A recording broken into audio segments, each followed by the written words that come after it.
Jangan lupa subscribe di YouTube channel Metro TV News dan juga nyalakan notifikasinya. Iya, pemirsa, kasus COVID-19 terhadap anak hingga usia remaja terus meningkat setiap harinya. Kurangnya perhatian orang tua dan tidak tegasnya pengurus lingkungan saat melihat kerumunan anak di luar rumah disebut sebagai penyebab utama. Kasus COVID-19 klaster anak dan remaja di kota Depok, Jawa Barat terus melonjak. Meski demikian, masih terlihat kerumunan anak-anak yang tidak memakai masker saat beraktivitas di luar rumah. Juru bicara gugus tugas COVID-19 Kota Depok, Dadang Wihana, mengatakan kasus COVID-19 anak dan remaja menjadi tren baru di Kota Depok. Anak yang terkena COVID mulai dari usia batita hingga 19 tahun. Untuk itu diharapkan kepada orang tua dapat mengikuti protokol kesehatan pada saat pulang kerja sebelum memasuki rumah dan bertemu anggota keluarganya. Hingga saat ini tercatat kasus COVID-19 pada usia balita sebanyak 2.576 kasus dan kasus anak usia 6 tahun hingga remaja tercatat ada 8.058 kasus. Batita hingga 18 tahun maksudnya ya, karena kategori anak itu 18 tahun ke bawah. Gitu.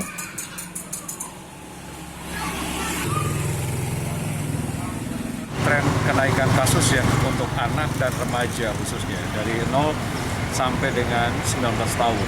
Jadi memang saat ini untuk secara total dari mulai kasus sampai dengan hari ini sudah mencapai 10.634 kasus atau 19,23% dari total kasus. Sebenarnya ini cukup tinggi. Ini anak dan remaja. Ya, biasanya anak ini setelah dilakukan tracing, ini adalah terpapar dari orang tuanya. Dan untuk remaja, sebagian di klaster keluarga, terpapar dari orang tua, dan juga aktivitas-aktivitas yang dilakukan.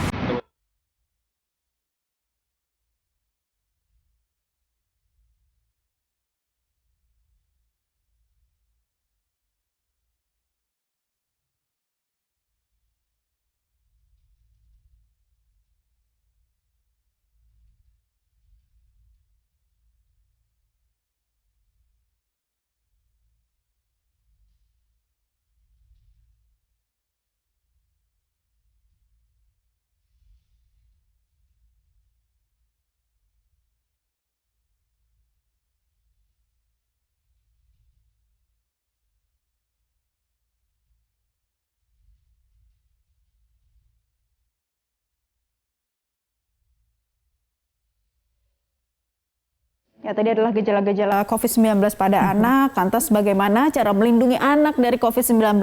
Kita akan berbincang dengan dokter spesialis anak, Dr. Lucia Nauli Simbolon, dan juga ibu dari anak penyintas COVID-19, ada Ibu Andini Arianto. Dan pemirsa, kami juga akan mengundang Anda untuk bergabung melalui sambungan telepon di nomor 021-583-99100. Nanti bisa tanya langsung dengan dokter spesialis anak ya. Dan langsung saja kita sapa. Assalamualaikum Mbak Dini.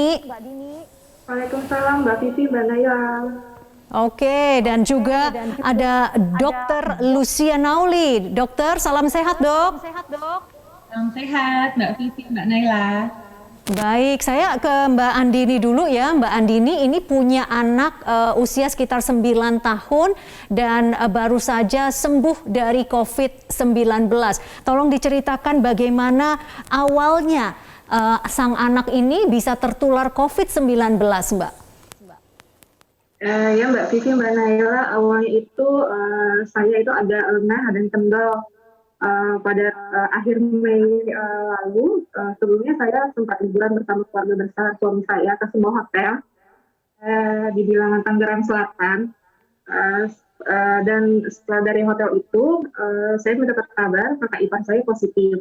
Nah, sebelumnya dalam perjalanan pulang itu, karena saya harus bekerja, kedua anak saya ini saya titipkan satu mobil dengan keluarga suami saya ini, kakak ipar saya yang positif. Dan sebelumnya saat itu kami belum tahu kalau yang bersangkutan itu positif. Nah, setelah itu mendengar kabar beliau positif dan anak saya selama 1 harinya demam, batuk pilek, saya langsung khawatir, langsung ke dokter anak, dan oleh dokter anak saya disarankan untuk melakukan tes PCR.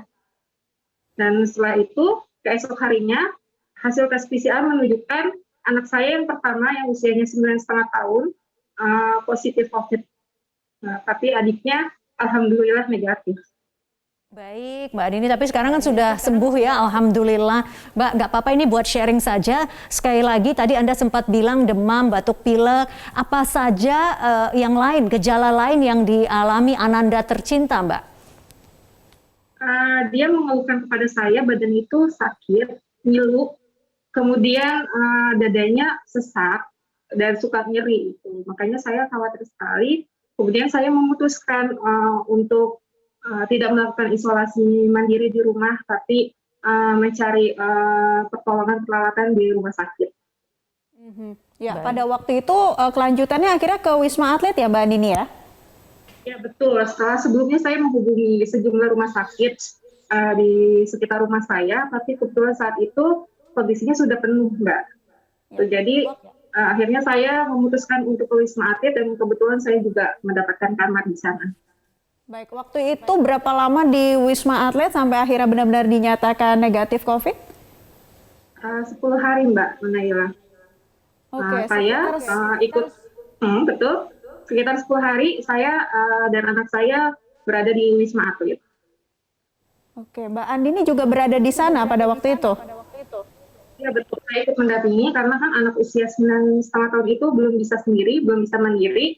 Akhirnya saya meminta kepada petugas di sana untuk diizinkan mendampingi anak saya selama perawatan 10 hari itu.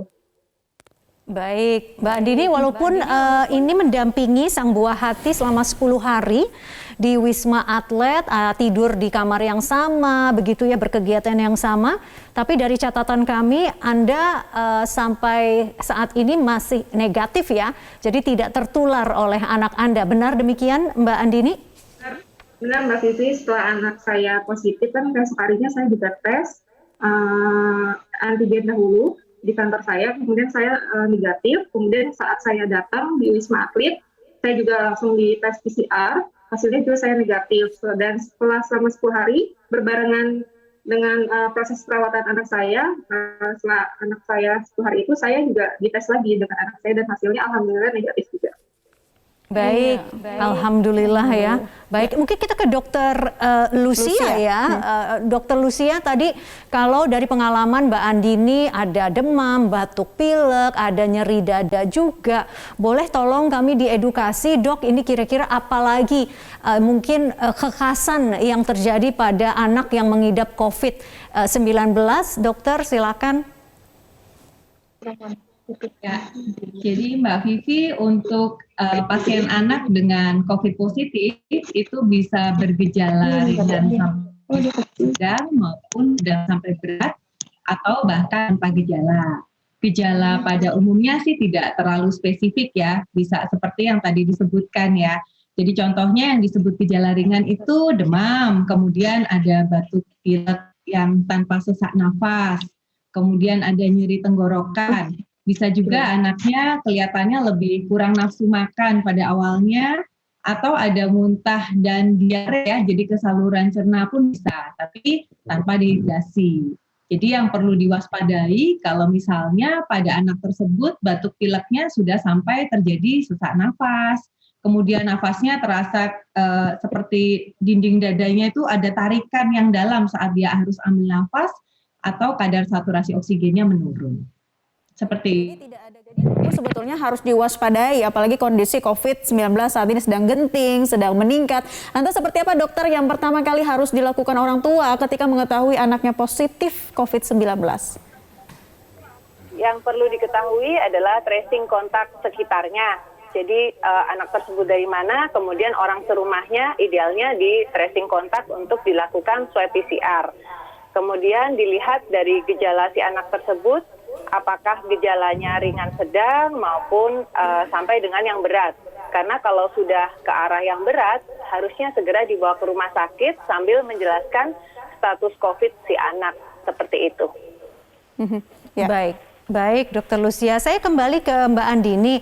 Mbak Andini, pada saat Anda dirawat, oke, kita kembali lagi ke Dokter Lucia ya. Dokter Lucia, kalau begitu apa saja yang harus kita lakukan ya agar menjaga buah hati kita tertular dari COVID-19? Apakah ada protokol yang berbeda atau mungkin lebih ketat, Dok? Silakan, Dok.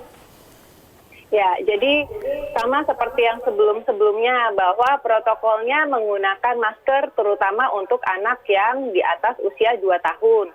Kemudian lebih rajin mencuci tangan, menjaga jarak tetap dilakukan, jadi jangan dibawa anak ke tempat tertutup yang tidak ada ventilasi maupun pencahayaan.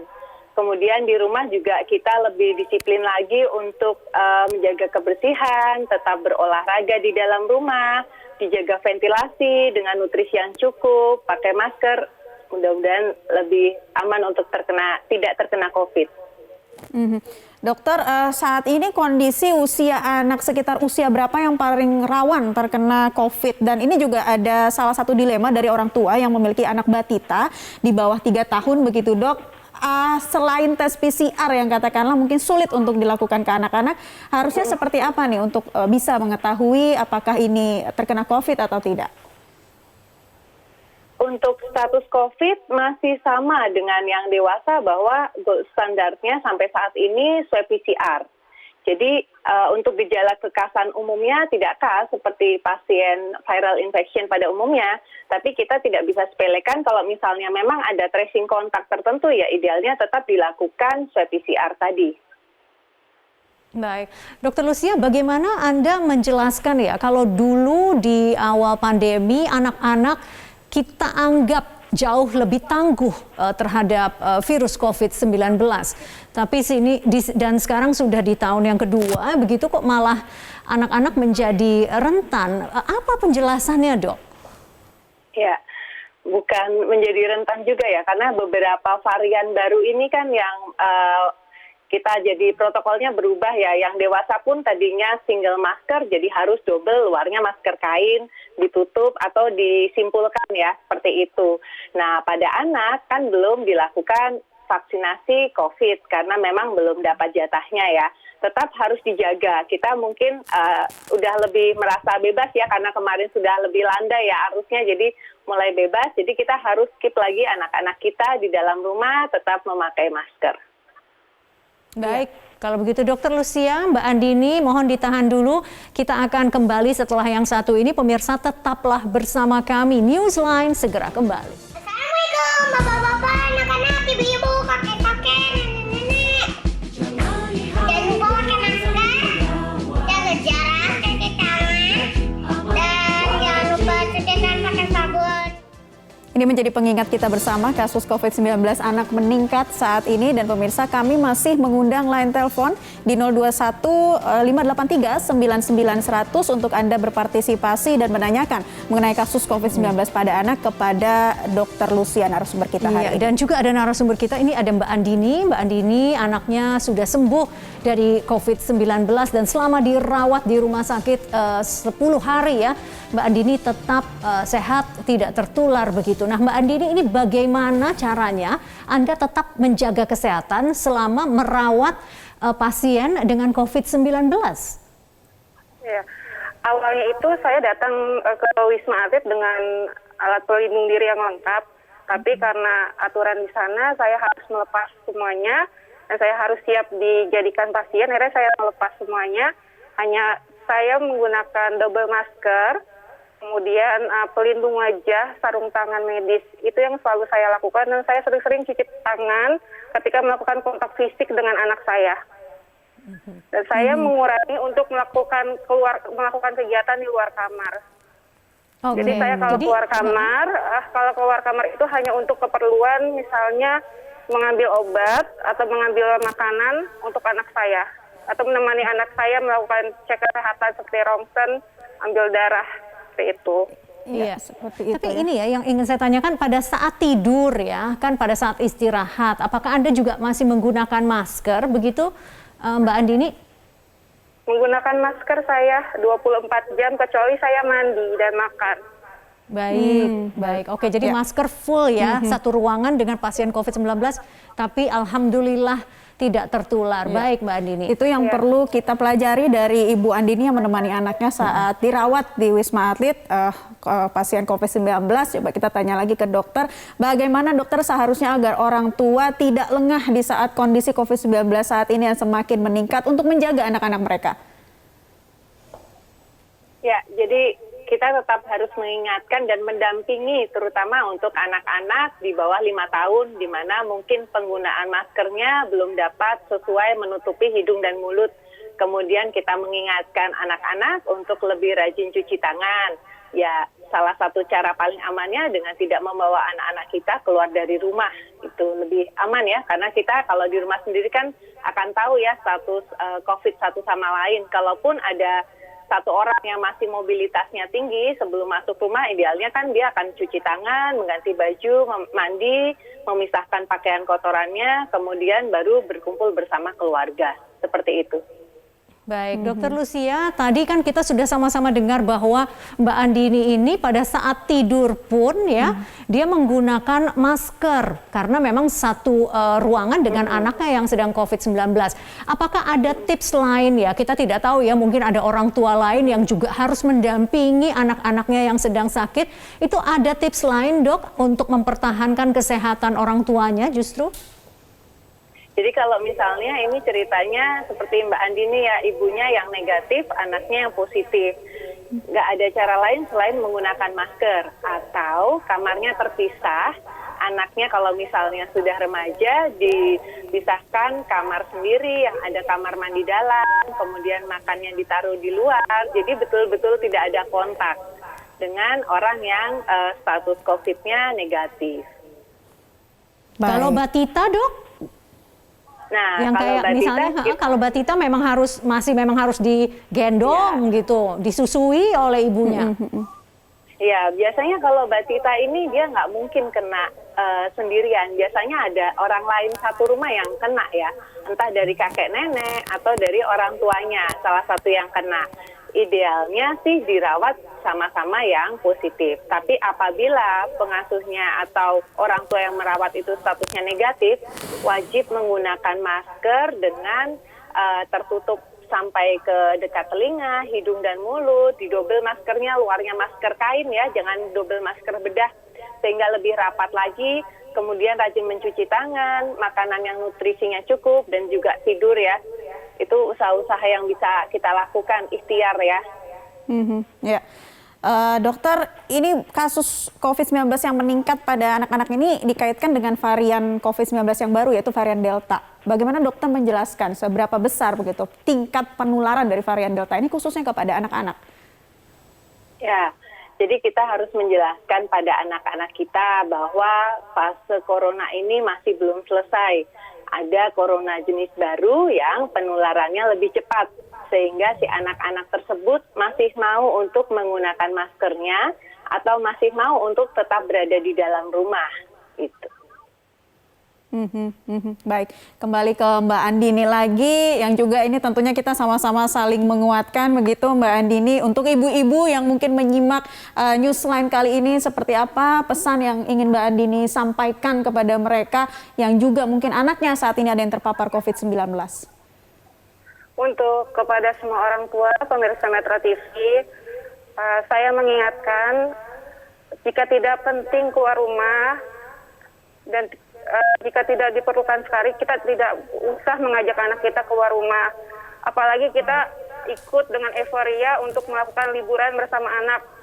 Nah, saat ini kan sudah memasuki liburan sekolah anak, lebih baik di rumah. Jangan sampai terjadi seperti anak saya, hanya karena gara-gara liburan sejenak, meskipun masih dalam satu kota, tapi akhirnya terpapar COVID-19. Dan untuk kepada orang tua yang memiliki anak yang sedang menderita COVID-19, ayo semangat, kita harus kuat. Sebagai orang tua, kita harus kuat karena kita harus merawat anak kita, mendampingi anak kita. Jangan sampai kita kesehatannya drop, karena itu akan mempengaruhi semuanya.